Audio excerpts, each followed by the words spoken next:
developed for New England, is that, as Patsy said, this topic keeps coming up over and over, and it's partly because the research that we have from K-12 particularly just indicates that formative assessment, when done very, very well, is an extremely powerful has an extremely powerful impact on student learning, and so people are interested in it. I'm not sure you got a chance to look at the short research brief I included in the material section, but that is the only research I could find that was about formative assessment in adult education. I was thrilled to even find that. So there are, as well as that research brief, there are many other materials that I've shared with you. Some I hope we get to at the end, but if not, there's just a bunch of stuff for you to look at.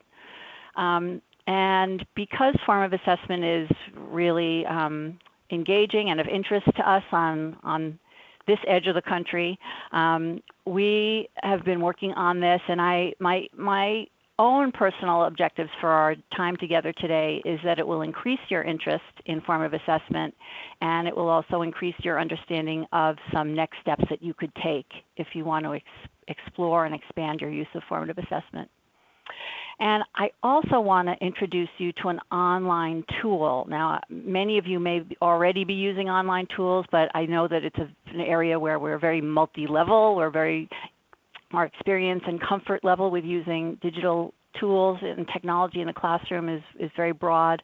So I want to introduce a tool because it's also very useful to get real-time information about student learning. And that's kind of a very helpful aspect of formative assessment, to get real-time information about what your students are learning.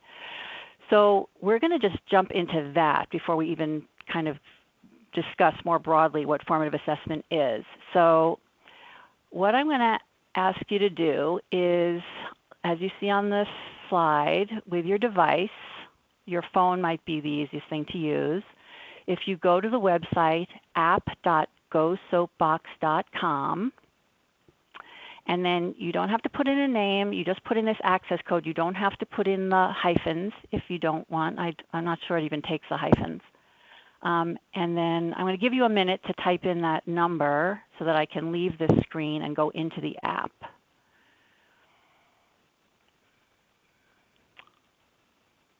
So Patsy, how much time should I leave? I'm not sure people even had their phones open. Maybe we should give people a few minutes to do this, or even go get in. I'm going to put the code in the chat box. Okay. So people can continue to have access to that. And I can flip over now? Okay, I think great. you can, yeah. All right. Okay. Let's see, what am I opening first? Hang on. I am opening the discussion. Okay. All right. So you should see that there's a FA, which stands for Formative Assessment Definition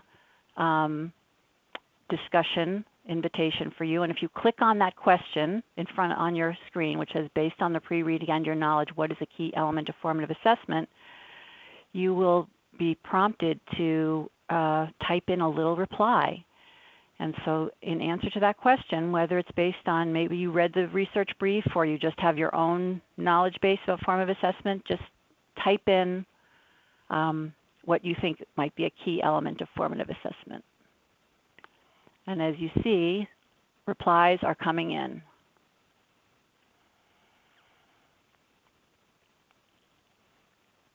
Great. I'm going to wait a minute in case there are other replies.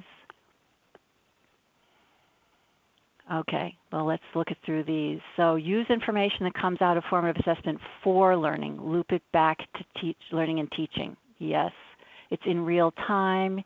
You get regular feedback. It's immediate, thoughtful feedback, continuous, results in immediate changes to instruction frequency. I'm not sure exactly what frequency is referring to, but I guess it's regular, kind of regularity and frequent feedback. Helps students learn and reflect on their learning, getting feedback to support learning in the moment, informs instructions. It is to assess for learning, not to assess of learning. Great questioning. Okay, you can stop because we're running off the screen, at least on my what I can see. So great. These are all wonderful answers, very key to formative assessment. I'm seeing a lot of attention to immediate, thoughtful feedback to students, that it actually informs instruction. You're using the information you're getting. You're not just kind of collecting it. It's assessment for learning, not of learning. We'll talk a little bit more about what we mean by that. Yes, and questioning. Okay, great. So thank you for that. That was just one of many online apps that you can use to have students brainstorm, a collective brainstorm, and gather their ideas. Now, let me go back into my PowerPoint. Hang on. I have to go back to my event and close out. Hang on one second. Closing that. Okay. From current slide. Okay. So formative assessment, I'm kind of just basically reiterating kind of what you said, refers to the process that teachers and students use to gather evidence of student learning for the purpose of improving that learning. And it's a process, it's not a one-time event, and it's for learning, which means that you're gathering the information to improve the learning process. You're not gathering it to make judgments about the learning so much as to get to gather data and use that data to improve your instruction. So how was, and I hope we can open up the opportunity for people to speak right here if they want to, or they can chat in.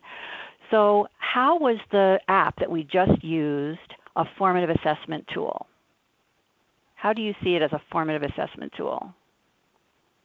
And if somebody wants to raise a hand or just chat in and answer.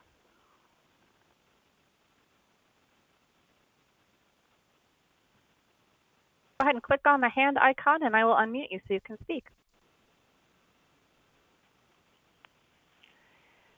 It shows how much we don't know about the topic. Yes, Graylin is saying yes.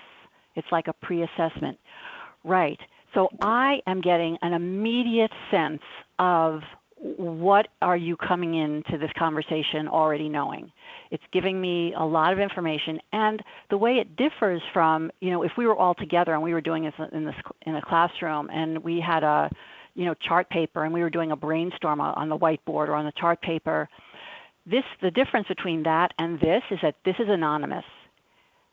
Even in a class where you're just brainstorming, students are still having to make the decision, am I going to raise my hand and contribute now or not? Whereas this is completely anonymous and makes it that much easier for people to just be able to participate. It's also immediate. So I'm getting that information, I'm getting that form of assessment, and it's immediate. So right away, this can be a good tool. Okay, let me look back at the chat box. If we had submitted incorrect responses, you would go back to previous info. Right. It would tell me if somebody had said something completely off base, I would have known. Let's attend to that. Attend to find out our baseline knowledge. It allows the instructor to get feedback. Yes. Yes, they can be honest in their responses. Absolutely. So let me move on here. Regarding how formative assessment actually supports learning, the aspects of formative assessment that are the pieces that are what supports learning is when the learning goals are made explicit, because often we think that because they're clear to us, they are probably clear to our students. And there's lots of evidence that that is not the case. And in fact, I did work with a teacher who decided that one of the interventions she wanted to make in her class was at the end of class she would say to her students, why did we do the activities we did today? And she thought it was going to be a very easy question for them to say why they were practicing what they were practicing, because in her mind, she was linking it to their learning goals. They were linking it to what the class goals were. and they struggled. Because the answer they wanted to give was, well, we did these things because you think that's a good thing for us to learn. And so that was a big aha moment for her, and she started being much more explicit every class about why they were doing the activities they were doing, so that her students would know that and be able to own it. So making goals explicit are very important. Students are also involved in envisioning what successful learning looks like, so that in formative assessment, many of the activities involve the students in actually thinking about what is it going to look like to you and to me when you know this. Like, what would we look for to know that this was done well, or that you knew this, or that you could use this, so that they are building that metacognitive awareness of what success looks like, so that when they're out in the world and not with a teacher, they are better able to self-assess their own effectiveness. And then another aspect that we've already kind of covered here is that the students get very timely, actionable feedback. And what we know about feedback in terms of correction and support for students changing something that they're doing is that they have to practice that feedback right away. So if you're giving them a paper with some suggested revisions, if they don't do it right away, their ability to really understand what it was all about and why they're making that correction and to really internalize it is going to be very limited. So you want it to be as immediate as possible. Okay, so let me pause here and ask about your experience with formative assessment, because I'm not making the assumption that you don't already do this. So maybe we can hear just a little bit from either people who just want to, raise your hand and be unmuted and tell us something about something that's worked well for you in the formative assessment or been challenging, or if you want to type in. I'll pause. We'd love to hear your voices, so encourage you to raise your hand and speak rather than just chatting. Okay, Stephanie, excellent. Go ahead, you're unmuted. Okay, can you hear me, Astrid? We can, thanks. Okay. Recently in my writing class, this is Stephanie. I've been working on paraphrasing, and my students did an activity with like 9 sentences. They had to substitute certain words for synonyms. And so I looked at all their work, and then immediately, like the next day, well, in the lab, I was walking around and making corrections to students as I peeked over their shoulders. But then in looking at all of their work as a whole, I saw that their mistakes were in 2 places. Either the synonym they chose was not the correct part of speech, or it didn't match with the overall context of the sentence. And so then I was able to explain to everybody the type of mistake they were making and kind of redirect them so we could be doing the assignment in a better way. Fabulous. Yeah. So that was really helpful information for you to get. Was it a surprise to you? It was a little bit of a surprise to me just how many things I had to explain. Like if the word you needed to substitute was a verb, you need to include a verb. I guess I thought that would be obvious. Or if the verb was present in your paraphrase, it should keep the present tense. Those kinds of things I wouldn't have thought of if I hadn't looked at their work. Yep. Mm-hmm. I think that's a very common experience. Yeah, go ahead. Andy, we have got a couple people in the chat who've mentioned. So Graylin writes, I've largely done formative assessment on a oral basis rather than in written form, so more listening and speaking. And then Joan wrote in, when I remember to use it regularly, I get information right away and can adjust my teaching. My students learn more and instruction is more effective, she writes. And then Heather mentions, in my reading classes, students have discussions while reading some passages and they stop and make sure like you're checking for understanding. And Joan adds, it's challenging to take the time to do formative assessment as well in the limited time you have with learners, especially when attendance is on a walk-in basis. So if you want to care to comment on one or more of those comments, Andy. Yes, well, that last one about this takes time, it absolutely does. And in fact, I'm going to be showing you some examples from my own teaching. I'm not in the classroom anymore and haven't been for a while, but I was doing things that I didn't even know were called formative assessment when I was in the classroom. And it took a lot of time, and but it was worth the time because, as we just heard, for one thing, you catch things that you didn't realize were problems and that are really important for you to know. So, not doing that has its own hazards, not spending the time to do it. And also the activities themselves that are formative assessment activities are learning activities. So I stopped kind of separating the idea that now I'm teaching, now I'm assessing. It kind of all blended in, that when we were doing the assessment part, they were learning from that. That was a learning activity, which actually, now that I'm saying that, kind of leads me to my next question for you, because my question is, isn't everything formative assessment? Basically, if what we're saying is that you're, listening, you're listening and you're doing activities where you can get immediate information and you're paying attention and you're gathering all this information and you're using it in the classroom to inform your teaching, that's good teaching. So why are we just not saying, let's do that and that's good teaching? How is that not different from, I'm sorry, I'm making double negatives. Isn't everything basically formative assessment?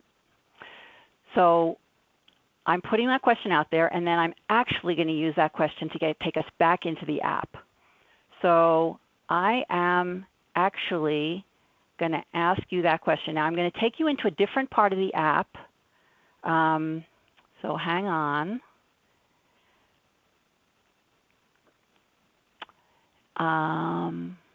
Okay, so this is the quiz part of the app.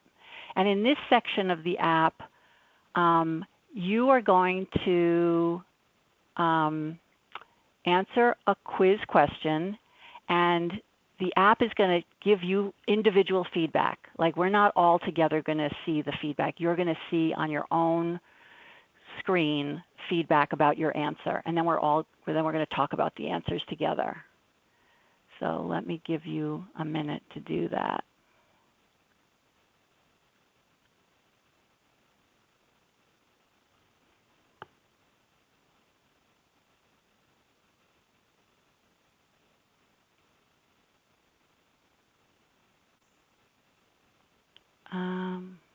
Okay. So I'm just taking a guess that you've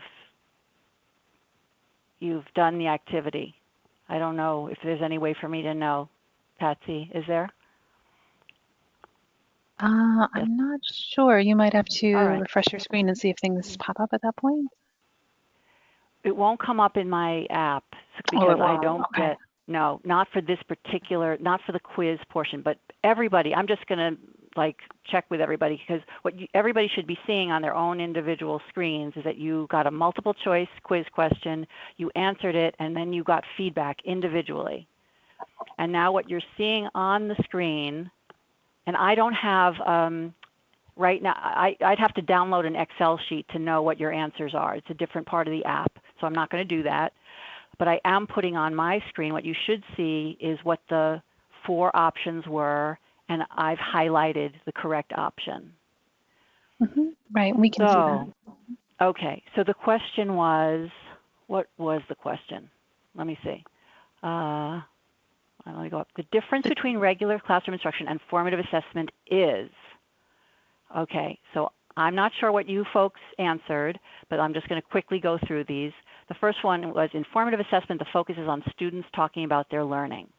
That is absolutely true, but often students are talking about their learning in regular classroom instruction as well, and therefore I didn't mark it as the difference between the two. The one that I marked as the correct answer was that formative assessment is the planned gathering of information that will be used to improve instruction, because the aspect that is unique in, to being formative assessment is that I have an intentional plan to gather information about certain aspects of what I'm teaching in order to know whether or not you've learned it and whether or not I need to adjust my instruction in a certain way. So I have a formative assessment plan in my head that I'm going in with that's intentionally designed to focus on particular aspects of my instruction. The two others that I didn't mark as correct were they're really the same because every activity provides information for the teacher. Yes, that's true, but I'm trying to make the case that we use the information differently for formative assessment. And then formative assessment is a repeated activity. There are many classroom activities that are repeated activities, so that was not a distinguishing feature. Okay, so I'm giving you this just as another example of the way you can use this app with your students for them to receive immediate feedback on a question that the class is grappling with. And so they can get the immediate information about whether or not they got it right, and then you can go over all the answers with everyone. So they're not kind of exposed as having made a mistake or not. But there's also a feature on this part of the app that allows you to download an Excel spreadsheet that does tell you how each person answered. So we're not going into that right now. I'm going back to where we were. Okay. So that's another part of the app on formative assessment. So that was one thing that is about specific to formative assessment. You know, is everything formative assessment? No. Formative assessment is the planned collection and use of information to inform your decisions.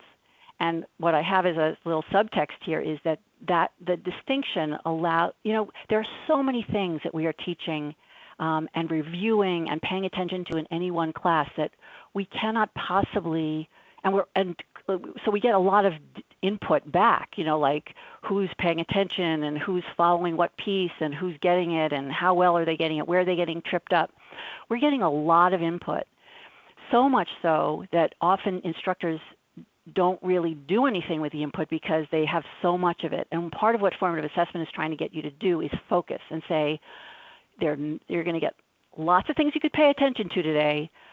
Choose a couple of things that you're going to focus your attention on and collect particular data on that you can then use. Okay, another thing about formative assessment, which I guess, you could say this is part of instruction too, but I think of it as pretty unique to assessment, is that it's building the capacity of students to articulate their understanding and to more accurately self-assess. Human beings are notoriously bad at self-assessing.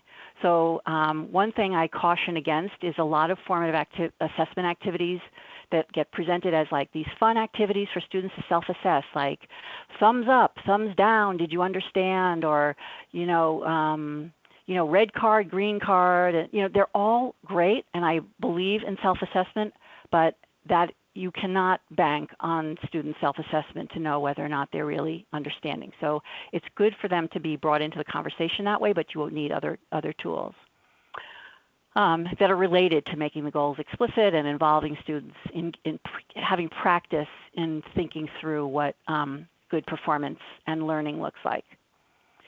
So, Andy, I'm just going to interrupt because there was a comment that relates directly to that. If you don't, in the chat box, Liz Andrus mentions a lot of transition skills, these employability skills that we have a framework for in Minnesota. And she says, especially this category around self-management. And that seems to speak directly to what you were just saying, that formative assessment not only assesses the learning of the content, but also their ability to do that self-management work and perhaps learning strategies that are outlined in our transitions framework. So I just wanted to be sure that came to the forefront for people.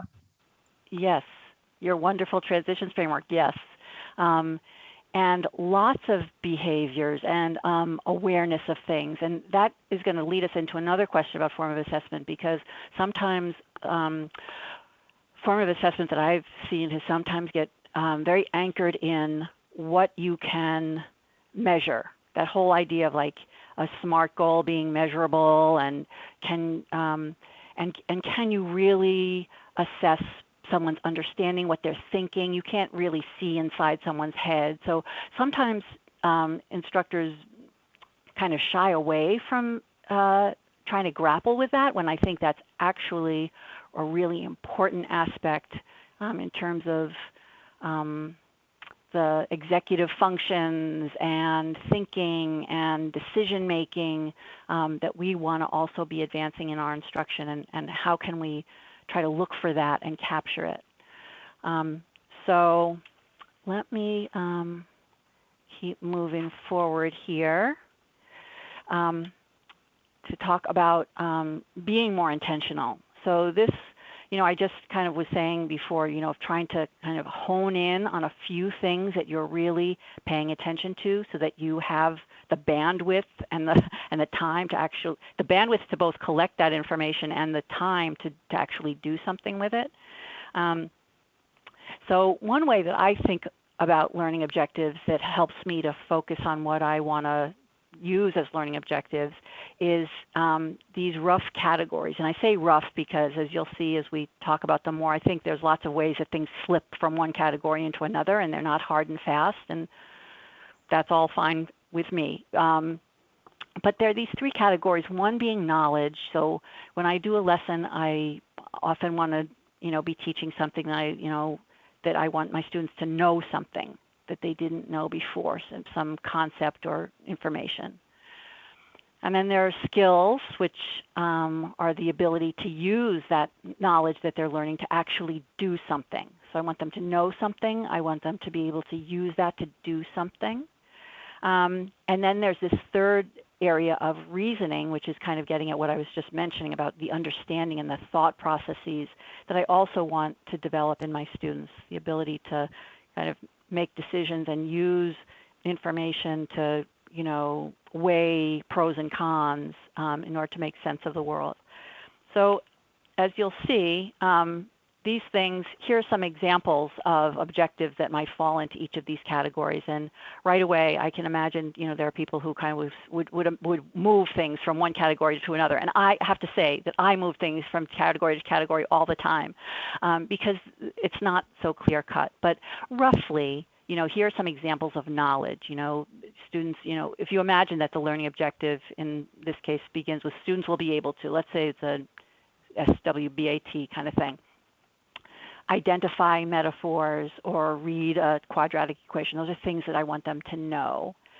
And then, so it could be benchmark fractions, could be in the knowledge category, and then a skill is, doing something with a benchmark fraction, so measuring with a benchmark fraction, so being able to use their knowledge in a way to do something.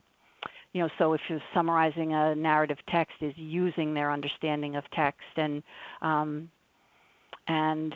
they have to first know what a main idea is and what key supporting details are, probably before they're able to summarize, to be able to draw out the key ideas in order to summarize. So there's knowledge that's underlying skills.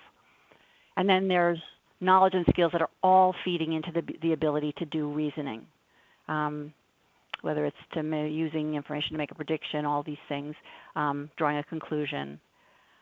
Now, reasoning things, these are all, you can observe these things. You can see that students are able to do them. They're not necessarily measurable, but you can certainly observe them. And so one of the things that,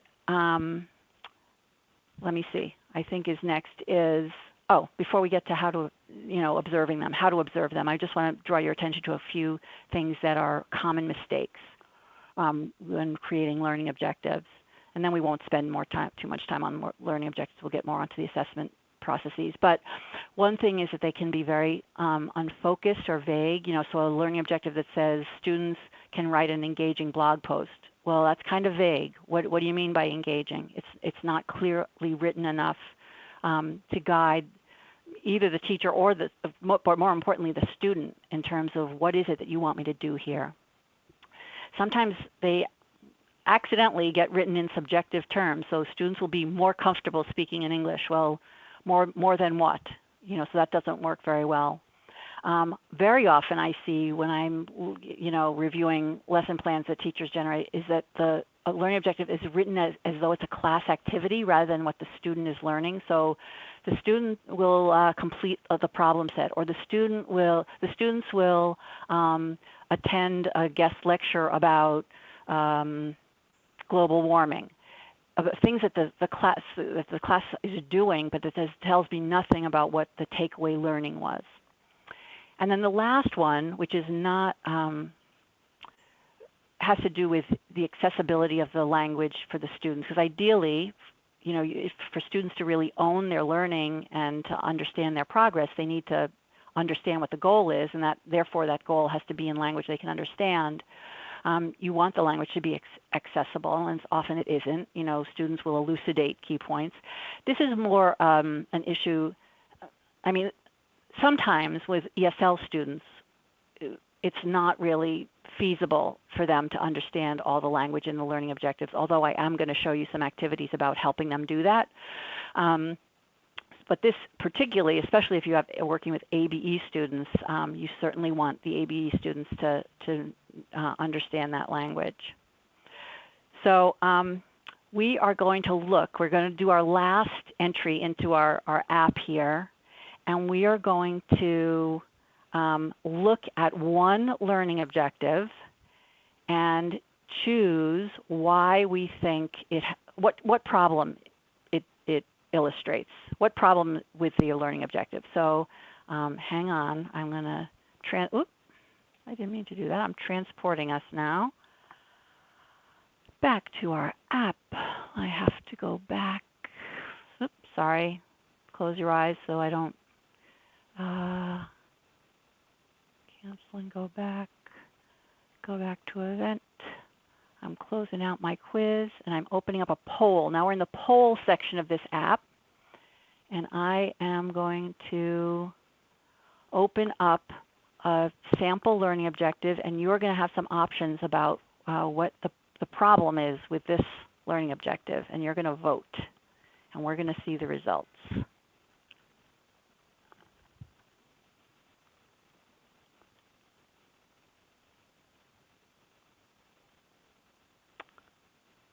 So Patsy, can you see it on your phone? Oh, results are coming in. Up. Mm-hmm. Coming up. Okay. Yeah, I think there's a smidge of a delay. So. Okay, that's okay. Looks like we've got 5, 6. They're coming in. I'd give it maybe a few more seconds. Yeah. I'm not going to turn it off, so even if people are, we can start talking even if people are voting. Sure. Okay. So, yes. Okay. So this is the learning objective. Students will be able to gather relevant information from multiple print and digital sources, assess the credibility and accuracy of each source, and integrate the information while avoiding plagiarism. Anybody recognize that language from anywhere? Because I do. Okay, where does that language come from? I'll let someone else. Yeah. Anybody want to chat in the chat box where you recognize that language from? All right. Well, we won't. Yeah. CCRS. Okay. This is CCRS language. Always so accessible. So here is, if you took the CCRS standard and used it as a learning objective, this is what it might look like. And what I thought was the biggest problem with this one was that it included so many elements that it would be very hard to assess, because what we have information from multiple print and digital sources. That's one task, getting the information. There's a second task in here about assessing the credibility and the accuracy. And then there's a third task of integrating the information while at the same time avoiding plagiarism. So there's so much embedded in this one string of words that it does not make for a very healthy, useful learning objective. And I also agree that clearly this is not accessible language to students, so that is spot on. I'm less clear about it being written as a class activity, because this is something that you could, yes, it could be something that a class activity does, but if you word it with the student will be able to in the front, yes, it would be a learning objective. But yes, without that front phrase, yes, you could see it as a class activity. Okay, so here is the third part of this online app. This is the polling part of it. And here you can see that we have immediate, if I as the teacher have immediate information about what everybody believes to be the answer. So I can discuss the various answers. If we were in a classroom really together, everybody would be chiming in. If you were someone who got a minority position answer and didn't feel comfortable fessing up to that, and didn't want to say, oh, I think it's this answer, nobody has to say what they voted. We can just discuss the pros and cons of each choice so that people are learning, and they're learning from other people's thinking and other people's choices and what might be a mistake or just another way of looking at it. So there's a lot of learning that's going in to just what could be considered an assessment question, just in the debriefing of it. So let me go back to this. So those were the three aspects of this app. I just wanted to show you, I'm not sure what's showing up on your phone right now, but if you can see on my screen, there's this thing at the top that says confused, and we know that 14 people are online. And I think on your phone it says I'm confused or I'm okay, something like that. The teacher can be paying attention to this app, and students at any point can click on the I'm confused. I'm not sure if, I think that's true. I'm not sure if you did it right now, whether we'd see it. Oh, somebody's confused. So you could invite your students at any point to kind of, click on that. You don't know necessarily who it is, but you can tell that somebody's confused. It gives you a kind of flag to say, pause right here, go back and clarify something. Okay, we are now leaving our app for good for now. No, for good. Okay. So let me, from the current slide, give you a chance to talk now. So, now we want to get into what are the tools? What are the tools and techniques and strategies you can use to actually gather this learning information? So let me invite you to either type in the chat box or get unmuted to talk about ways that you think we might capture evidence of learning for the different kinds of learning objectives. So we're not going to go objective by objective, but if it's a knowledge objective, it's something where do they know it or they don't know it? What are the kinds of tools you can use to know whether your students got something that you taught that was knowledge?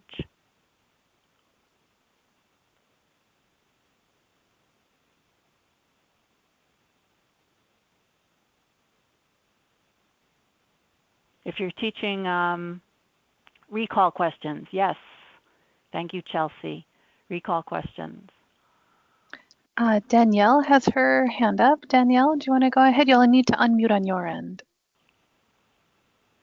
Yes, so this is Danielle, and I'm teaching at a GED level math and observing students teaching each other procedural skills in terms of, let's say, solving a basic algebra equations is really helpful because I can see how they're applying their skills and how they're explaining it to someone else. And it actually goes with the reasoning part as well, because it's saying this is why we do this on one side of the equal sign, this is why we do that. So I think it's pretty formative in a lot of ways, and it happens quickly, and they don't even know that I'm listening to them when they're explaining to each other at times. Yes, fabulous. So you're honing in on what you're trying to listen for and observe. Do you document that in any way, or you just kind of make a mental note? I'll make a mental note, so then at the end of, but I try to address it by the end of that lesson that day. So saying, okay, here's what I've heard with this question, and this is one thing that can happen, and here's why it works or doesn't work or something like this. So address it to the whole class but the person that who said maybe an incorrect thing or taught an incorrect thing, they don't know. I mean, they're not pointed out. Mm-hmm. Yeah. Mm-hmm. And it feels probably, it may be key that you're addressing it immediately, because if you're paying attention to a lot of students and then you don't address it immediately, you may kind of start forgetting as you turn your attention to something else about, exactly all the things that you saw and picked up on in the class. So you're using it immediately, yeah. Right. Mm-hmm. Yeah, so that's great. So you're capturing a lot of things. I see in the chat box things that are specific to kind of skills, quick questioning, knowledge, rephrasing or sharing with fellow students. Yes. Let's see, I use Plickers to get information. It also stores student and classroom data. Heather, do you want to say more about Plickers, or was it Heather who said she didn't have access to audio? Maybe not. Yeah, Heather, if you want to unmute hear you. yourself and yeah, go ahead, Heather.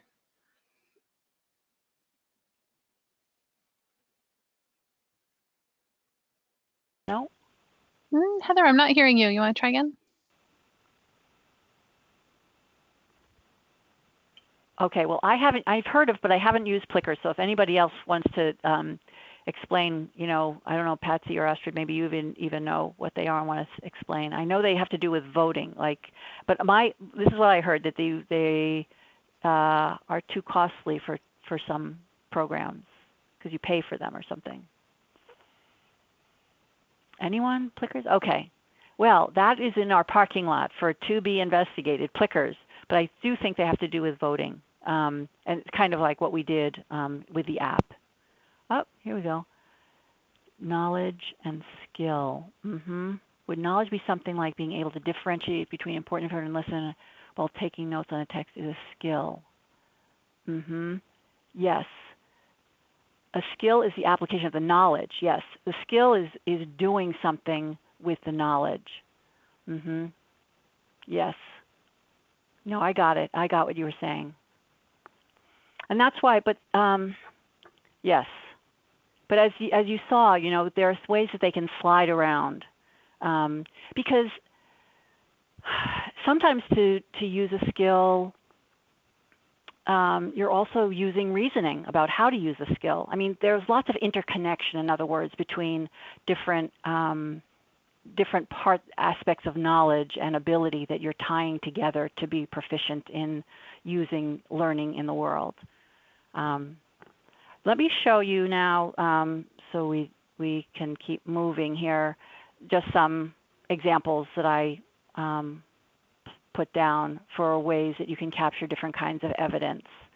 I think we heard some examples of different kinds of quizzing techniques you can use. Exit tickets, people may be familiar with. They're those things that you ask students to do very quickly before they leave the class in order to be allowed out. And you may ask a kind of question, we were studying transition words today. Write a sentence with a transitional phrase in or something, and then hand that in as you walk out the door. And so you're just capturing with a brief little one single question, getting information about whether or not people understood what they learned that day. For skills, because it has to do with doing something, I put in here the idea of checklists and rubrics, because you're actually doing something. You're creating a product. You're writing something, or you're demonstrating your ability to work in a team, or all kinds of things that you're actually doing. And so there are things that you want to be watching for. We'll talk in a minute about what the benefit is of having a checklist or a rubric, which may be obvious to you, but we'll just kind of run through that. And then also for reasoning, for the thinking part, that's the piece that's like, how do you see that? What do you do to capture that? Again, it's about observing things. And so you just need to be clear in your own mind, what am I looking for to know that I've seen this? So, it could be I want the student to explain what they did. I want them to articulate the choice they made, or the strategy they used, or the evidence they're using. I want them to articulate their reasoning, and that's how I'll know they were what their reasoning is. There isn't a way you can guess it. I mean, you can make lots of inferences. If they're able to do something that's kind of complex, you can infer that they have all kinds of underlying skills to be able to do that.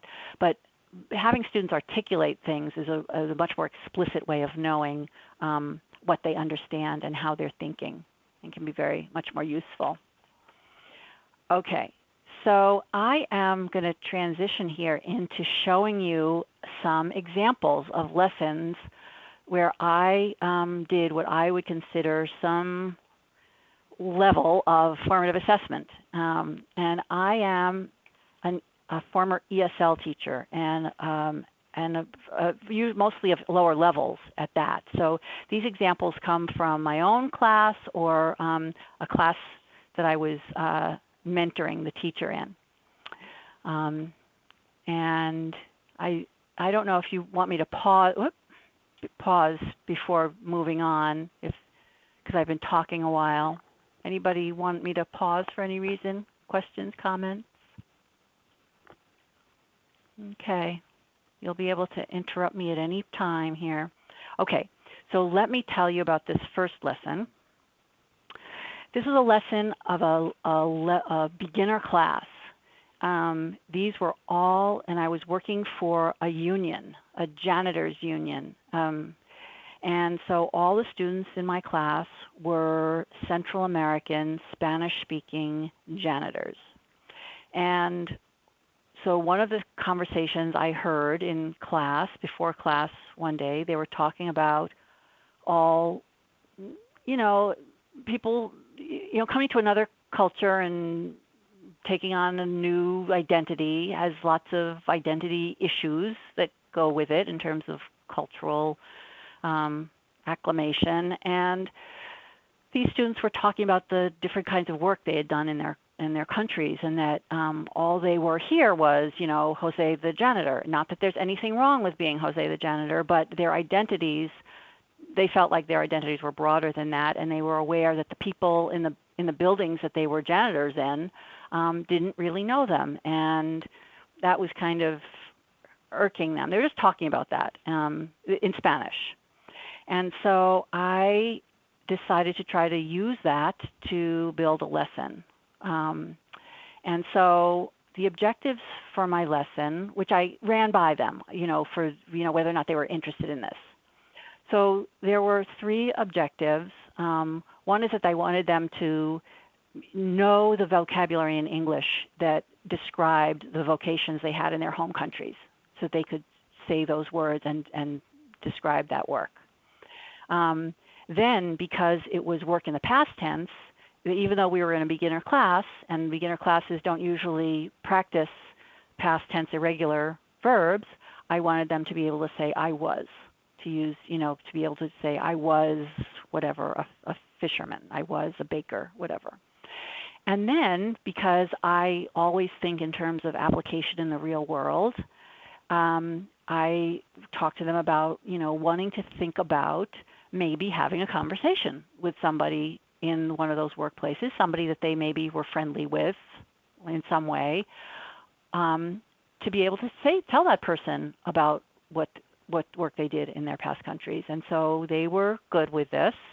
They were a little, skeptical about whether or not they were going to have that conversation, but that's okay, because I was using this as a way to think through communicating with people more generally, more universally, building transferable skills. So what we did, so those are my 3 objectives. I had a knowledge, skill, and reasoning kind of objective. And first we started, because it's a beginning class, we started by gathering pictures of the work that they did. So here you see, we had coffee growers and people who made tortillas and fishermen and all kinds of things. And then we did some basic language practice vocabulary building, labeling. So this was getting at my first objective, building the vocabulary, using the vocabulary orally and written. So here was, just basic. In my country, I was a baker. Now, those very basic things. We did lots of practice that gave me a lot of information about when they were it was sinking in and they were kind of getting comfortable with both the vocabulary and the past tense. Hang on one second. Let me catch up to myself here. Okay. And then in terms of being able to actually use it, this is where I wanted to bring them into the thinking, to think this through with me, which is akin in my mind to kind of figuring out what is this going to look like. Let's think it through together.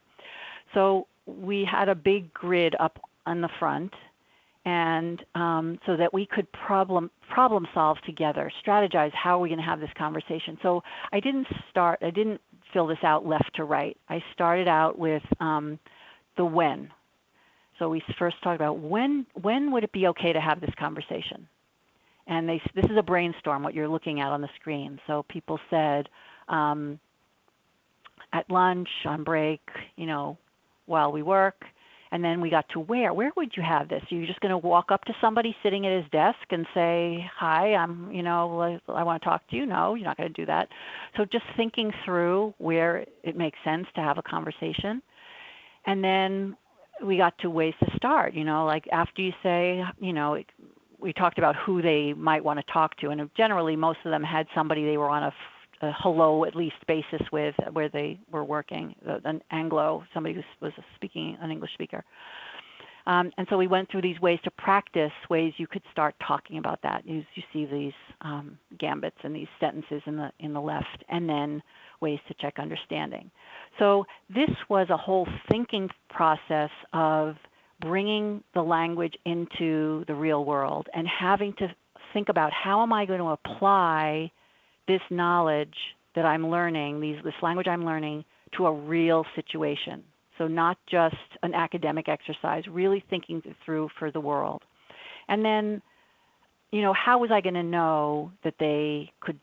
So I was teaching them kind of to think this through. So the way I tried to capture this was have each of them fill out their own plan, whether or not they were really going to do it. I didn't, have really high hopes for that, but I wanted them to go through the thinking process. So they would first identify who it was they wanted to talk to. And some of them had a name. Some of them would just say, I want to talk to receptionist, or I want to talk to lady that smiles at me.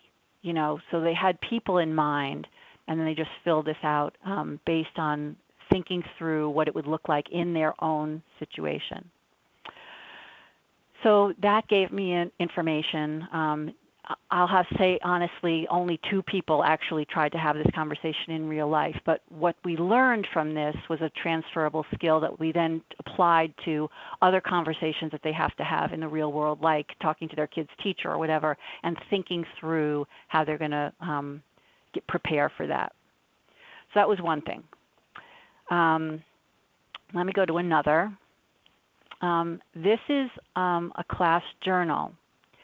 And in this lesson, this is something that I wrote at the end of every class.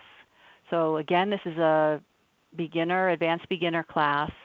At the end of every class, I would write about the class, and I would try to write about as many students as I could fit in there.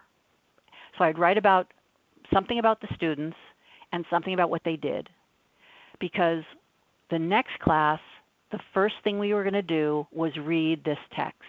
And so it served both as a review text for students who had not been to the last class, and it was a very high interest reading. They came to the class and they were eager to read this because they all wanted to look and see if I wrote about them.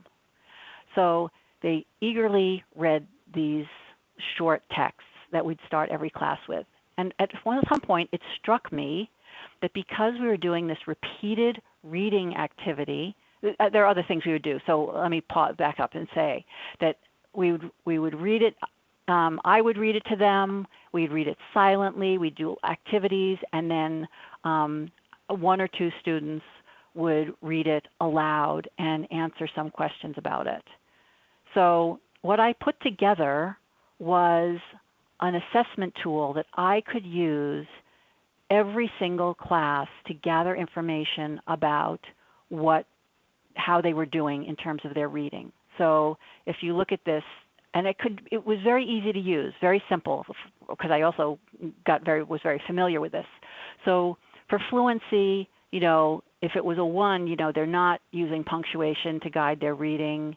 You know, their fluency is their reading is very stilted. All the way up to 3, they're reading with expression and strong intonation. So I could quickly score them.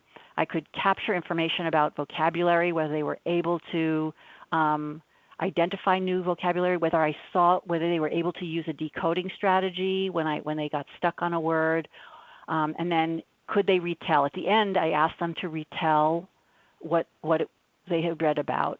This is after all, you know, it wasn't just their reading aloud. They'd already heard me read it aloud. I mean, there were several readings, so I was hoping like by the 3rd reading through, they're going to be able to do this. So here you have a score, and you could read this yourself about, you know, how strong their comprehension is. And the last thing is that I wanted them to talk back to the text. I wanted them to learn that you don't just take a text in, but you interact with a text. So this last thing on interpretation of meaning, you know, I was looking for them. I would invite them and encourage them to either voice an opinion about something that was in the text, or ask a question, or tell me something I left out. If they were in the class last class and I maybe left out something, to somehow, you know, respond to the text in some way, because that would give me a lot of information, both about comprehension and about their ability to kind of talk back to text. And I used this over time. So I would have, over 4 months, I would have 3 or 4 of these from each student and be able to both see how my students' reading was maybe changing or not, and also look across students for patterns of where they were having trouble. And I could refer to these each week in terms of where I was seeing things that needed more of my attention. Okay, I can't see the, let me just, I have the chat box minimized, so I don't know if you're asking me anything. Okay, great. I'm going to show you one more, and then I'll not talk so much. So hang on. Oh, no, actually, let me pause here to just talk about rubrics for a second. So, you know, this tool right here is kind of a combination of a rubric and a checklist. So there are places where it's yes, no. There are places where I'm scoring on a continuum. I'm kind of, you know, mixing it up here. But what I want to say is that one thing to, you know, one reason that, or some reasons that rubrics and checklists are useful is that they created a consistent set of key criteria that I looked for over and over. Because if I hadn't had that as the anchor to keep me anchored in what I was looking for, as each reader read, I would have kind of strayed to something that drew my attention to the way they were reading. And it would have varied from student to student. And this way I had a very consistent way of looking at this for the same information across my students. The other thing I just want to mention about rubrics is that they can be task-specific or generic. So generic as in probably everybody's seen, like there are these writing rubrics for a 3-paragraph essay, you know, and it's, you know, the same set of criteria that you can pull out, you know, if you want to assess somebody's ability to write a 3-paragraph essay. It's generic, and you can pull it out in many instances. What I created back here was task-specific. In other words, you know, it was specific to this particular reading we were doing. And I guess there are other kinds of reading you could apply this to. But when I created it, I had this text in mind. And I'm going to show you another rubric that's very task specific. And you know, for example, this under vocabulary where it says able to identify cognates. This class was Spanish speakers, and we paid a lot of attention to cognates. That might not be on a generic tool that I created in a different kind of class, but it was on this tool for this class. And just one other thing about involving students in creating and using a tool, because that is where a lot of power lies, to actually involve the students in saying, let's talk together about what should we look like? What should we look for? What are we going to look for? You know, to know whether somebody did a good interview. We're practicing interviewing skills. Let's create together the list of criteria for a good interview, and that involves them in being able to define what success is.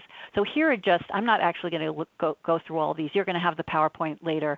These are just different ways of using, involving students in both creating a rubric and using it in multiple ways so that they get comfortable and they get more versatile and skilled at using rubrics.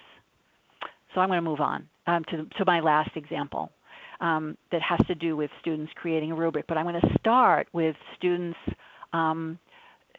putting a standard language, which in a way is like your learning objectives, kind of in some ways is your standard, in their own words so that they could understand it, so they can own it. Now this is an example of an EFF standard. Some of you who go way back will remember EFF standards. I spent many years of my working life working on the EFF standards project. And one of the things that we thought was important was for students to understand what the standard was asking them to do. So this was it's a process standard, and this is basically outlining a writing process.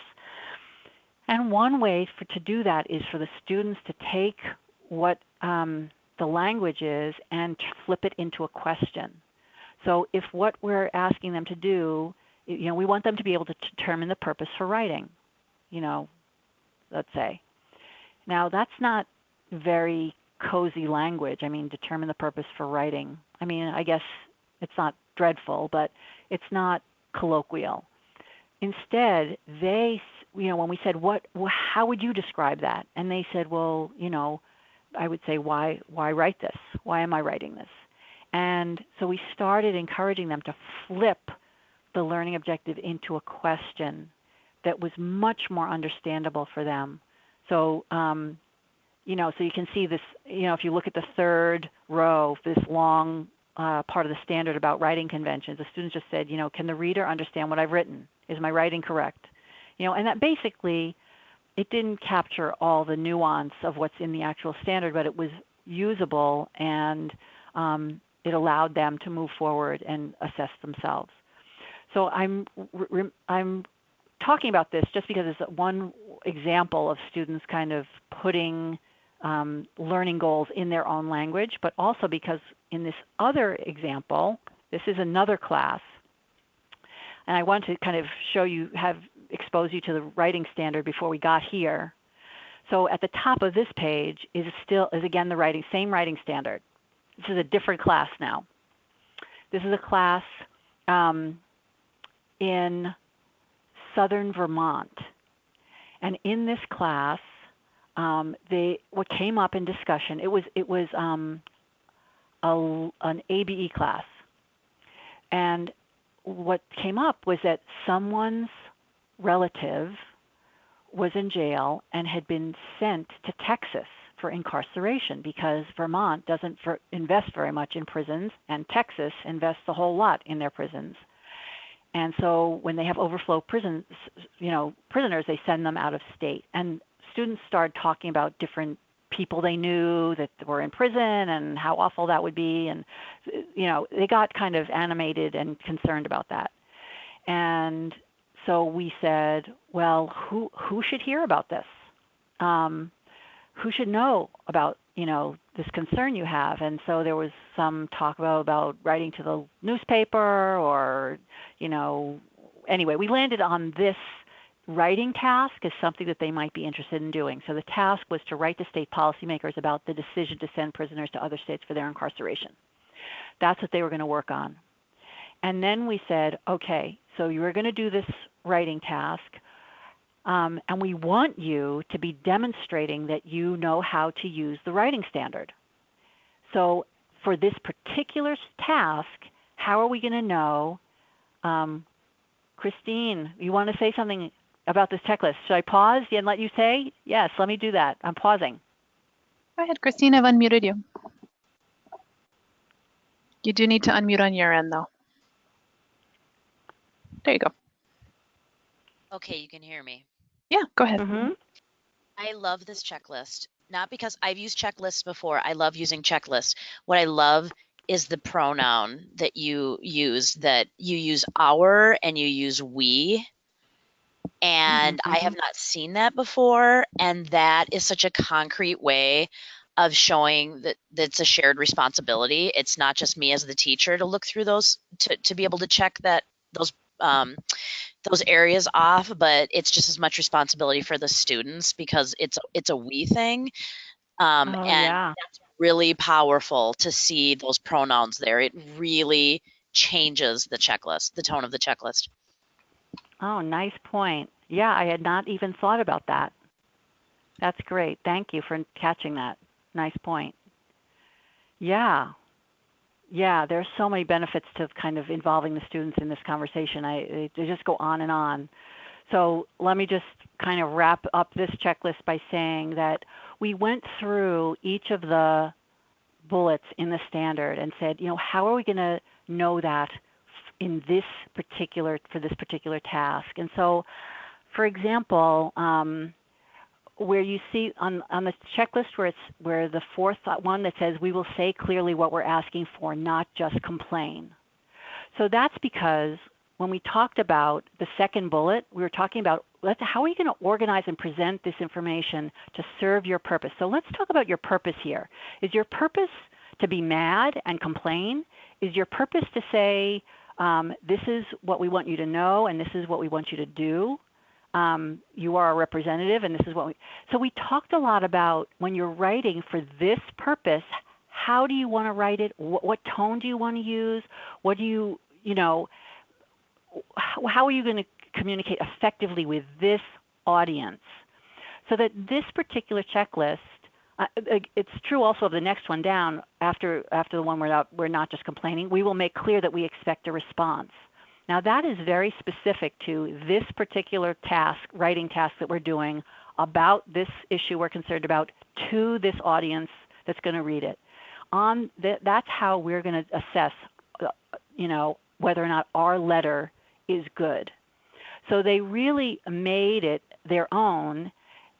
And I'll tell you that, and I will confess that students do not like to revise, and the teacher had to do a little bit of like nudging to get to the last item, which is, we were saying, how are we going to know that you really you sought feedback and that you paid attention to it and you thought about it in order to help you revise, and they came up with, we'll be able to explain why draft number 2 is better than draft number 1. We'll be able to say what we changed and why we changed it. And that's perfect. That's exactly what we wanted them to be able to do. Explain to us why you made the changes that you made. So I will say that, since I was coaching the teacher, I was not then in the classes that followed up and to know how they actually use the checklist. But quite frankly, I didn't really care because the learning happened in the creation of the checklist. Now, certainly when they then did all their writing and they probably went back to the checklist and they used it, I'm sure that's great. But the real power of the lesson was in the thought process to arrive at the checklist. So that is kind of where I'll end with there. I'm just checking the chat box for 1 second. Several of the assessments provided could be summative assessments as well. Can you speak a little about if you're using these as both formative and summative? Okay. Yeah, that question came to us from Liz. Liz, do you want to add anything about that? I've unmuted you if you'd like to.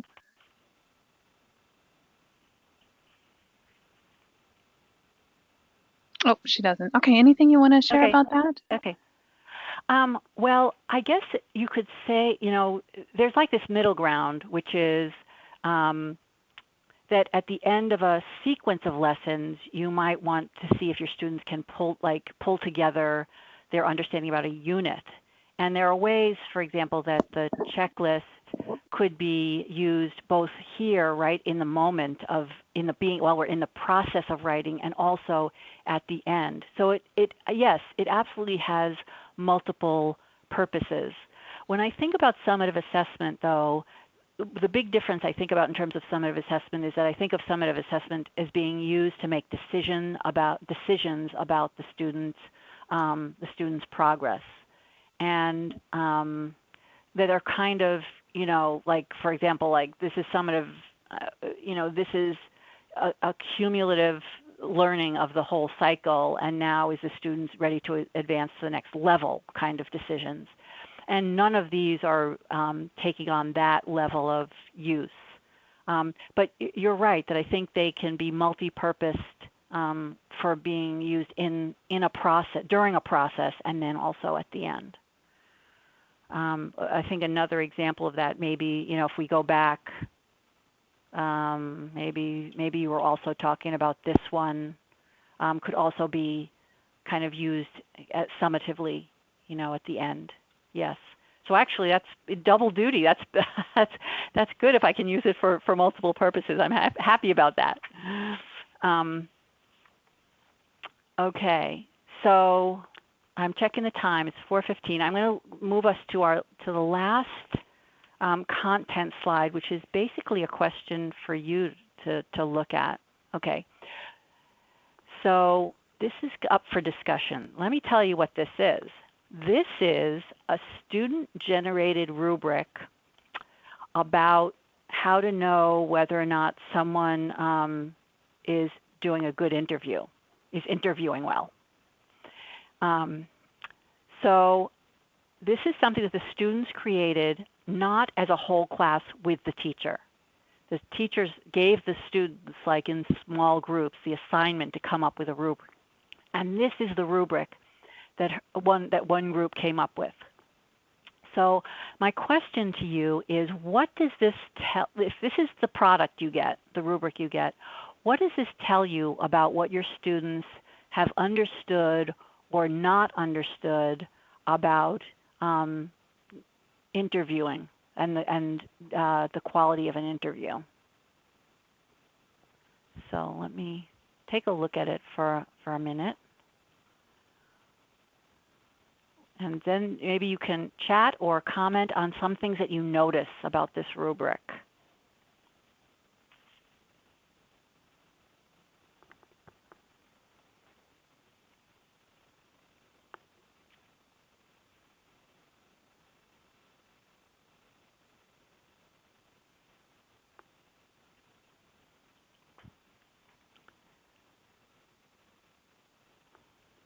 Mm-hmm.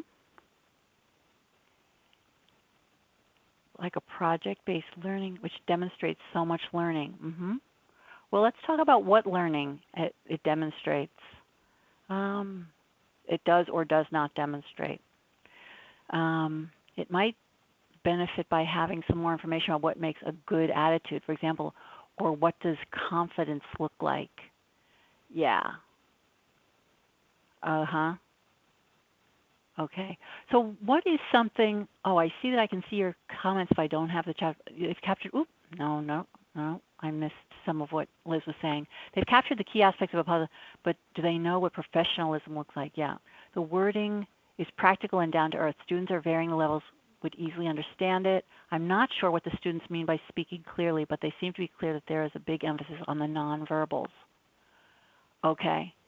So you are noticing the criteria that they've listed, that the kinds of things that they put on in that left-hand column. I also want to ask you about what they understand about what getting better means. So if you look at the ones, the twos, and the threes, what are you noticing that's a consistent pattern about the ones, the twos, and the threes?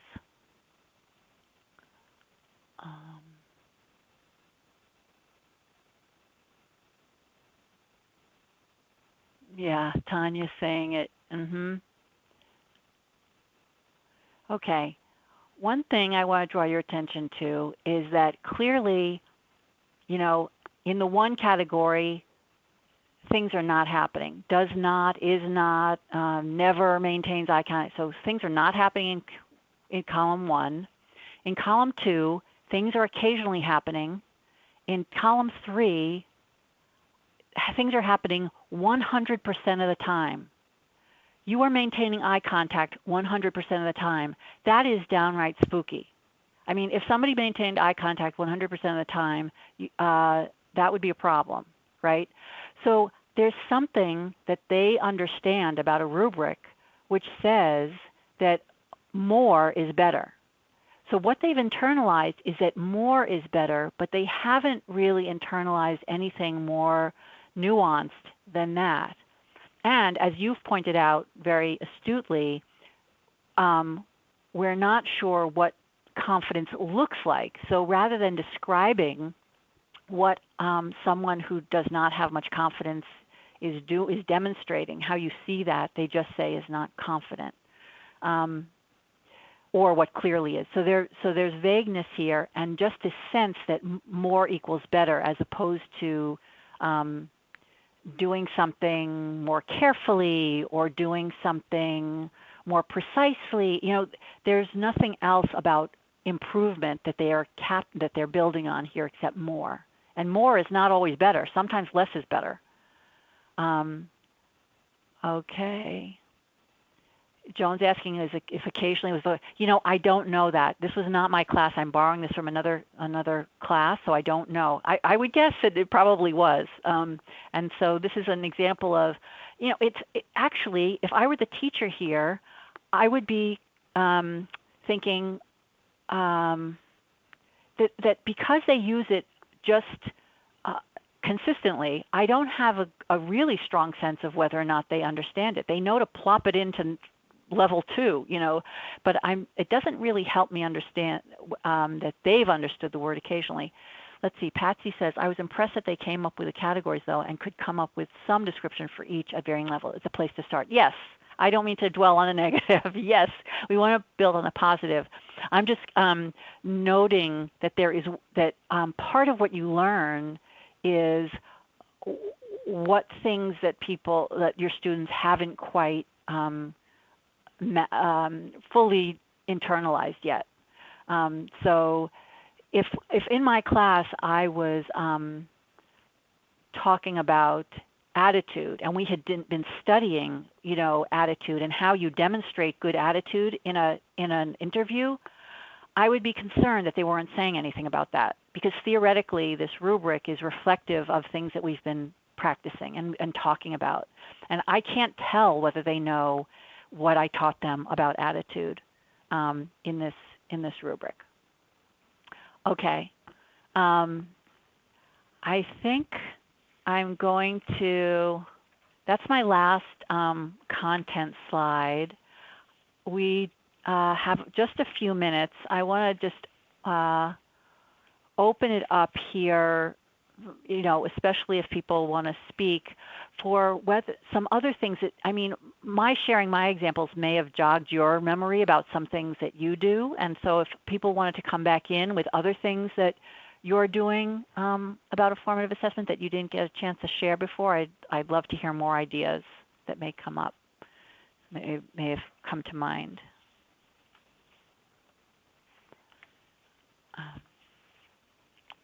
Because if not, I'm going to show you a couple of materials that I have put in the chat box for you. Sure. So just a reminder, folks can use the chat box, or if you raise your hand, Astrid or I will unmute you and you can speak up. Just let us know. Miriam's asking if you can access the materials after the chat. Yeah, there'll be a link in the follow-up email that you'll receive to those materials. So absolutely. Yep. Mm-hmm. So let me show you, I'm not showing you all of the materials that I have shared with Patsy to share with you, but I'm just going to show you a few things. One, hang on one second, let's see if I can, how do I, okay. So I have gone through a lot of resources and collections of formative assessment tools and techniques, and compiled a few documents that just list them out and tell you what the technique is. So here in the left-hand column, there are all kinds of different tools and techniques, and then what it does for you in the right-hand column. So this is a 2-pager, and it's all kinds of different strategies you could use for collecting information about your students. And so it's just a nice to have a nice menu. You can look through it and go, oh, I use this one a real lot. Maybe I'd like to switch it up and use something else. And so this is going to give you some ideas for other things to use. Let me go to another thing. I also included a planning form that I've used when I do more extended professional development on thinking through a lesson that incorporates formative assessment throughout. And so it's really just a template for you to kind of, with prompts to help you kind of think through a process.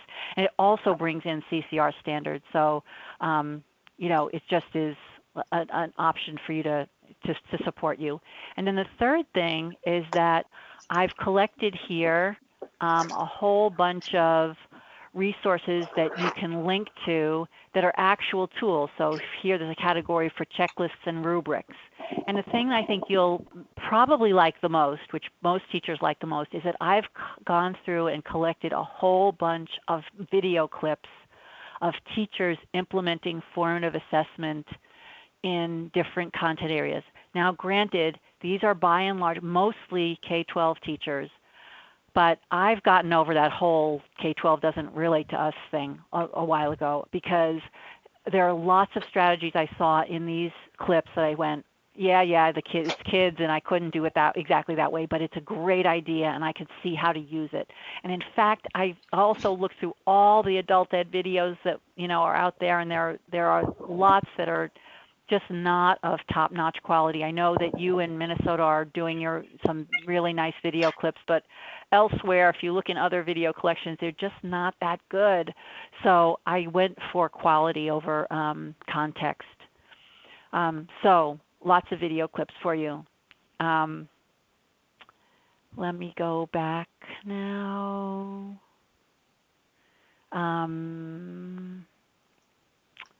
And say that we are kind of at our end. And if I were doing this face-to-face and we were together in a workshop or a class, didn't mean to do that, I would have you do an exit ticket, because as I mentioned that when I came in here and when we began, my objective for today was that I would increase your interest in formative assessment, and that I would leave you with some clear ideas for the next step you could take. And so I would ask you as you left to give me, circle, your answer for number one. You may notice I did not give you the option of saying that your interest had decreased. I did not give you that option, but I could have. And that you would write down maybe one next step out of everything you heard today that you could imagine taking for yourself. And that would be great information for me to know in terms of how effective this webinar was in my mind. Okay, so let me open back up. I think, wow, timing was, I was talking fast, I'm sorry, and I probably didn't leave enough time for you guys, but kind of right under the wire. Anything else you want to? Thank you so much, Andy. Just a last call for any questions or hand or chat before we close. And again, the materials you can grab from the materials section of the webinar. And thank you so much for adding those excellent lists and compilations of things that you've collected over the years, Andy. That's so helpful. You'll get an email, everybody, as this closes in a short while with an evaluation that we encourage you to fill out. And I believe it'll have a link to the materials in that same email. So any last minute questions for Andy or for the rest of us? You're getting a lot of thanks here in the chat box. Yeah, well, thank you guys. Thank you. And thanks to Patsy and Astrid for joining us in this PD exchange that we've been doing across states. We really appreciate it on our end too. It's been a great way to capitalize on our resources. Yeah, thank you. It's been wonderful to have you, and thanks everyone for joining us today. Great. Well, we'll leave it there. Thank you so much. If you have additional questions, we can, you know how to find us via email, and we can certainly, I think, did you have your contact information in the materials someplace, Andy, if people, or you can contact me or Astrid as well.